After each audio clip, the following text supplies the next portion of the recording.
how to fix Red Dead Redemption 2 crashes. Hello everyone, welcome back to the channel, and in this video I'm going to show you how you will be able to fix if your Red Dead Redemption 2 is crashed. So first of all, just run an administrator in which run both your launcher and your Red Dead Redemption 2 to grant full access of your game files.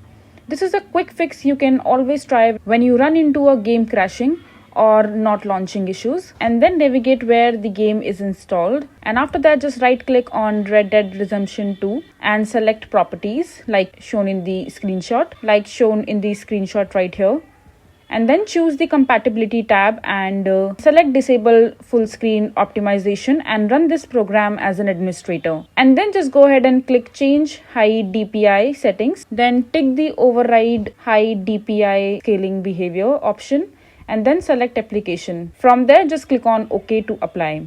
Then go back to the compatibility window and click apply and then OK. Also run your game launcher as an administrator. You can right click the launcher and select to run it as admin temporarily. You can just go to the properties and then compatibility and just tick the run this program as an administrator to run the game launcher as admin permanently. So this is how you will be able to fix if your Red Dead Redemption 2 is not working or has crashed. So I hope you find this video to be helpful. So that is it for this video. If you find this video to be helpful, make sure to hit that like button and don't forget to subscribe to our channel for more such informative videos, and I'll see you the next time.